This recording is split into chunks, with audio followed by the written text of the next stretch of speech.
Žinau, kad niekas neprašėte, bet štai jis – pirmasis videoblogas iš Ispanijos. Jei norite apkeliauti Valenciją, Benidormą ir dar kelis miestelius rytinėje Ispanijos pakrantėje, tai kviečiu paatostogauti su manim. Kai prasideda visos kelionės, ieškai pigiausių skrydžių bilietų, išsinuomoji Centauro, net Hyundai už 3-3 eurus per dieną ir voila. Mes atskridome į Alicantą, atvarėm pas draugus, kurie dabar beldžiasi į duris tiesiai, nes ką tik norėjom išeiti į restoraną. Uždarėme duris ir norėjom kažką pasiimti greičiau ir pasirodo palikome namuose raktą įkištą iš vidaus ir dabar tiesiog esame įstrigę. Tai va tokia mūsų atostogų pradžia, vaizdas nuostabus, esame išgėrę po stiklinę vyno. Na kažkaip iššūkiai, kaip sakant, daro mus tik stipresniais.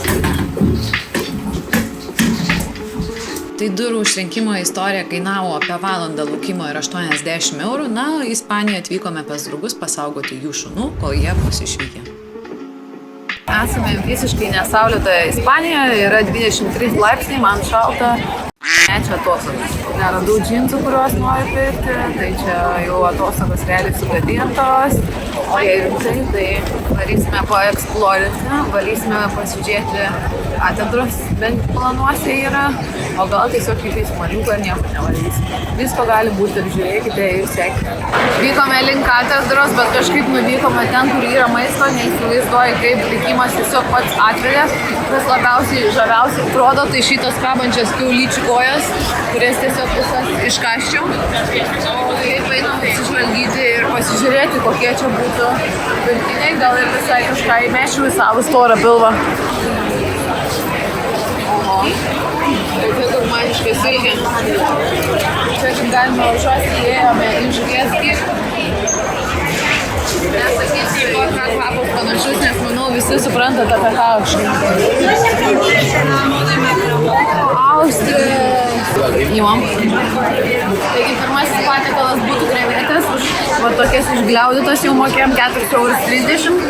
Davė padažiuko, davė viską. Tik viniuko nemačiau. Ragaujam. Gerai. Jėgas. Čia žalios beje, neapdorotos. Tikiuosi neapsišypsim.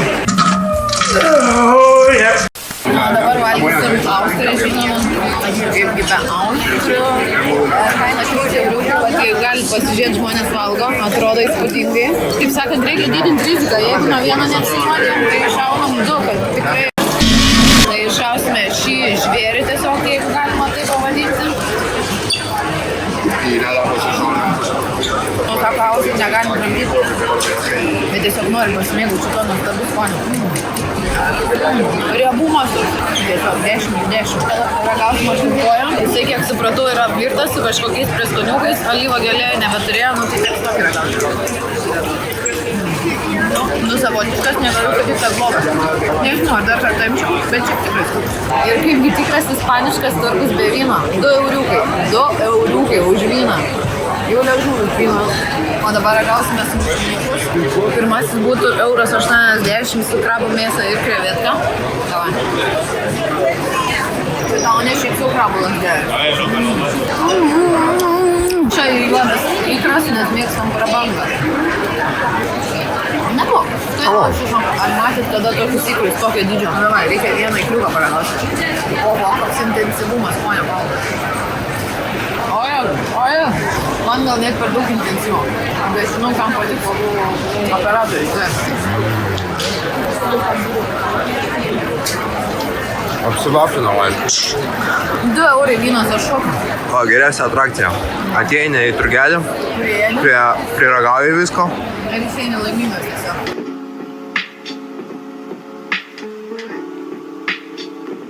Taigi mes ne tik valgom, o atvarom kartais ir į bažnyčias, bet kadangi bažnyčia čia eilė tokia kaip prie Rūso, tai dar eina žmonės.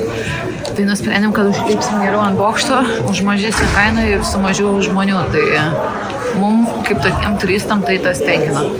Štai pinigus mokėjo, ne?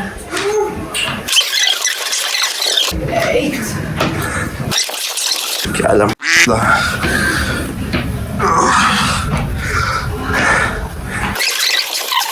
Čia kelias į pragarą. Bet kodėl tada į viršų? Apibendrinant galiu pasakyti, kad vos nenumeriu, vos neprasidėjo klaustrofobijos priepuolis. Galvoju, kad visas šis pragaras nesibaigs. Bet turime gražų vaizdą.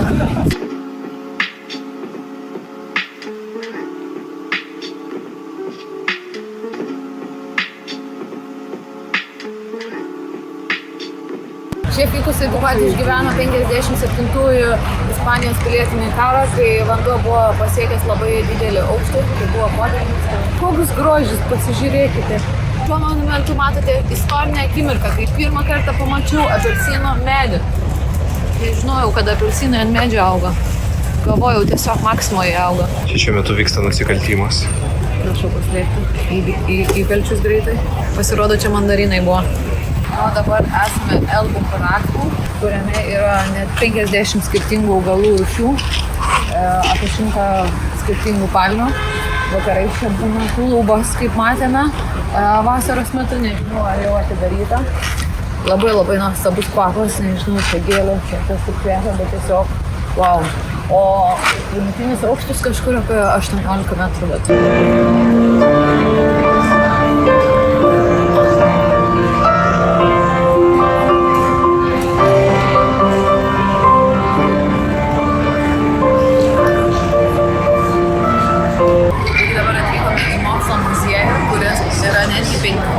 Ir yra virš 40 000 kvadratinių metrų. Čia yra skirtingas parodas. Dabar matome parodą apie Leonardo da Vinci, apie jo eskizai, kurie buvo sukurti ir čia jie yra pristatomi realūs įgyvendinimai. Tai daug kažką nepapasakosiu, čia žinot, reikia pamatyti daug. Kuo išskirtinis šis mokslo muziejus tai, kad jis yra interaktyvus, jame galima liesti eksponatus, išbandyti eksperimentus ir sužinoti apie fiziką, technologijas, biologiją, žmogaus kūną ir gamtos dėsnius per smagias įtraukiančias parodas. Muziejus yra didelėje futuristinėje erdvėje prie upės Turija, kuri vadinama City of Arts and Sciences. Tai viena įspūdingiausių Valencijos vietų architektūros ir kultūros prasme. Tai muziejus tikrai buvo gan didelis, jame reikia 2-3 valandų, kad viską taip neskubant apeiti, apčiupinėti, išbandyti ir pasidaryti nuotraukyčių. Apibendrinant galiu pasakyti, kad buvo visai įdomu. Pirmas aukštas buvo įdomesnis, antras tokia labiau kaip ir interaktyvus, labiau toksai, bet daug dalykų kaip visada yra sulaužyta. Bet šiaip įdomi. 9 eurų tikrai yra investicija, geras laiko praleidimas, sakyčiau. Ir dabar skrisiu namo tiesiog. Esame parkingė, tai praeitame parkingė sumokėjome už kažkur gal kokias 4-5 valandas 18 eurų. Čia pasirodo parkingė skaičiuojasi minutė 15 centų va čia būtent. Tai dabar eisim valgyti į restoraną, tai pasižiūrėsim, kiek čia kainuos, bet vagys. Yra geroji Ispanijos pusė, tai kad žviniukas toks buvo gan pilnas ir šitas mažas aliukas kartu kainavo 5 eurų. Tai balansuoja. Labadiena ir šiandieną mes pradėsime dienelę nuo visų taip nekenčiamo žaidimo, bet jeigu vieną kartą pabandai, tai supranti, dėl ko jį visi myli. Taip, tai yra padelis. Turime kamuoliuko, turime nuostabią kompaniją, kuri nusirenginėja. Čia bus žiaurus žaidimas. Esame naujame mieste pavadinimo Denija, kur esame su Deniju. Ledukai tai super. 7 eurus daug, beveik 8.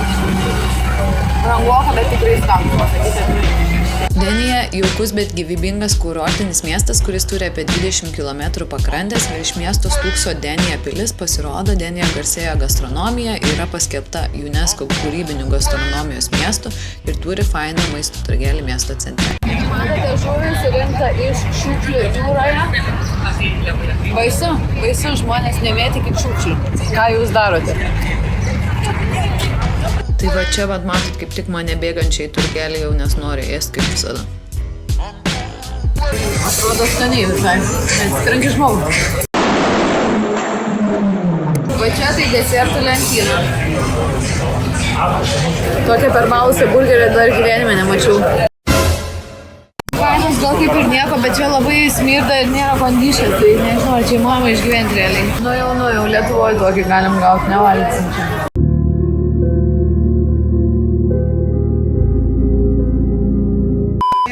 fizinis įrodymas, kaip atrodo mano makštis, tai jie atrodytų būtent šitaip. Čia pavyzdys. Čia geras. Gilus, tipo gili makštis. Koks malonus vėjukas. Kaip kondiškiai tiesiog natūrali.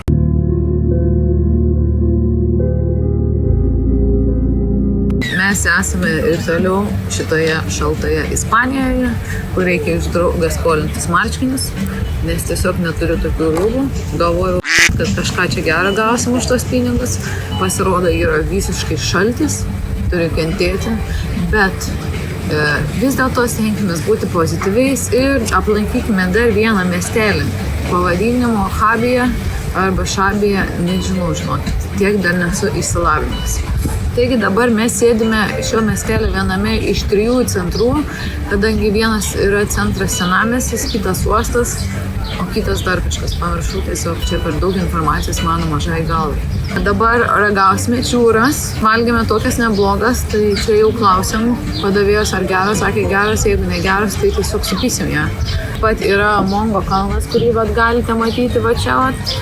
Tai virš miesto iškilęs kalnas, dažnai vadinamas miegančiu drambliu dėl savo formos. Čia yra daugiau nei 300 saulėtų dienų per metus, bet kažkodėl šiandien nėra taip, tai nežinau, kažkas apdavo, kažkur yra skleidžiama propaganda internete, rašomi tokie faktai, bet iš tikrųjų nėra taip. Tai va.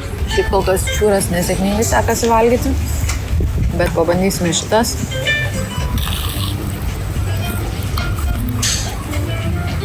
Nu, neskanios, tiesiog riebios, šlikščios.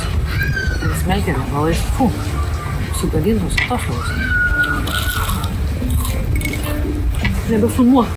Miestas pasirodė dar nuobodokas, šiaip gal ir gražus iš architektūros, kad ten kažkur yra tie tipo namūkai ant kalno, bet nežinau, kol kas tai nieko įdomaus, plačiau 7.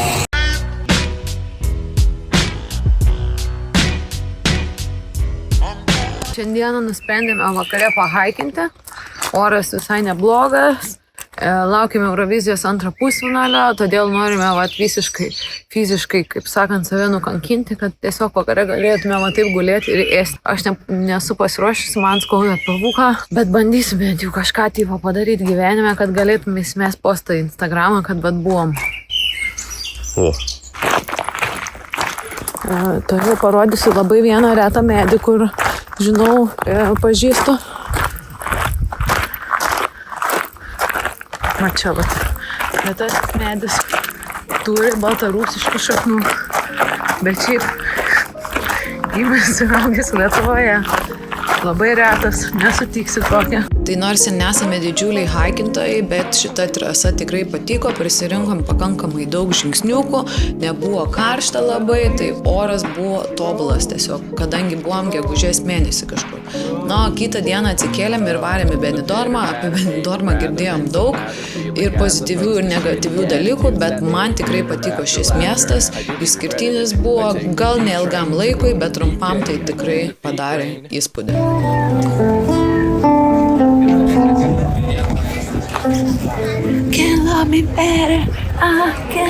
Pagaliau esame kažkur, kur man gražu. Taigi vadinamajame ispaniškame New York'e. Va, matom vaizdą iškart kitoks, daug žmonių, net paplūdimy labai daug žmonių, kur prieš tai jiem nebuvo. Kiek man žinoma, tai Benidorme būna maždaug apie 300 saulėtų dienų. Šiandien yra viena iš jų. Eikim kartu pasižvalgyti, ką čia gero galim pamatyti.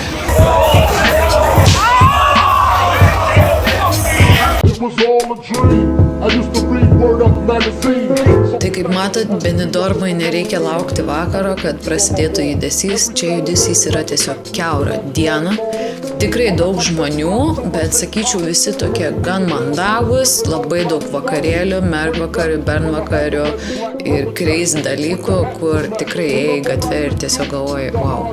Dabar yra 11:30 nakties, kaip matome, miestas labai gyvas, žmonių tikrai daug. Galime šį miestą tikrai pavadinti didmiesčiu. Ką nuveikėme per tą laiką, tai buvome skikių šou, liepnėme šou, kuriame matėme, kaip su makštimi atidaro alų. Taip pat traukė iš ten daug daiktų. Nežinau, ar paliko įspūdį, tikriausiai buvau mažai išgėrusi. Tai nežinau, ar taip rekomenduoju, bet bet jeigu pripistum, gal ir įdomus experience, sakyčiau. Atsibodo viskas, važiuojam namo. Ačiū, bet iki rytoj. Sveiki, sveikinamės iš paskutiniosios mūsų vietos kelionės, tai yra iš Santa Barbaros pilies. Kaip matote, labai įspūdingas vaizdas. Tikrai didelė pilis, jin yra ant 166 metrų aukščio kalno, tai tiesiog visą gali pamatyti Alicante, Viduržemio jūrą.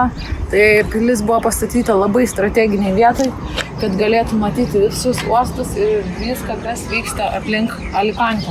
Įdomus faktas tai, kad 19 amžiuje ši pilis buvo naudojama kaip kalėjimas ir jame buvo laikomi pilietiniai kaliniai. Na, šiuo metu pilis turi kultūrinę paskirtį, tai joje vyksta dažnai koncertai visokie, renginiai ir yra atvira lankytojams, įėjimas į ją nemokamas, taigi jeigu būsite Alicantėje, labai rekomenduoju užsukti. Mūsų kelionė atėjo į pabaigą, labai skaniai paskutinėje vietoje pavalgiau paskutiniam restorane, tai pakėlė visą nuotaiką. Šiaip maistas Ispanijoje tikrai paprastas, pasakysiu, labai retai kada skaniai pavalgysi, kainos tokias patys, sakykime, kaip Lietuvoje, bet kokybės tikrai nėra. Galiu pasakyti, jau ne pirmą kartą nusiviliu, bet kartais perliuką kažkokį vieną kitą gali rasti. O šiaip Ispanija, sakyčiau, patiko. Na, gal ne ta šalis, kur tikrai labai norėčiau grįžti, nes, žinot, pas mane kelionės turi būti skanios. Tai šita buvo tokia pusiau, bet tikrai gražių vaizdų yra, žmonės atsipalaidavę, pigus alus ir vynas, kas labai svarbu. Nu, faina, sakyčiau, faina pabūti. Ar rekomenduoju Ispaniją? Kodėlgi ne? Dar kas labai patiko, kad kur geriam, alus buvo visada šaltuose bokaluose, ką tik iš kameros, tai čia toks Lietuvai, kur galėtų pasistengti. Labai geri keliai, greitai pasiekti skirtingus miestus. Svarbiausia, nepipino mūsų, laikėm visur šalia savo, kaip sakant, tašėliokas. Tai puikios emocijos, tikrai pailsėjom, daug nepersistengėm keliauti, nes esam supisti tinginiai, bet toks ir yra tikslas - paatostogauti. Iki, laukite kito vlogo, kuris tikiuosi bus iš Tailando pagaliau, Denisai.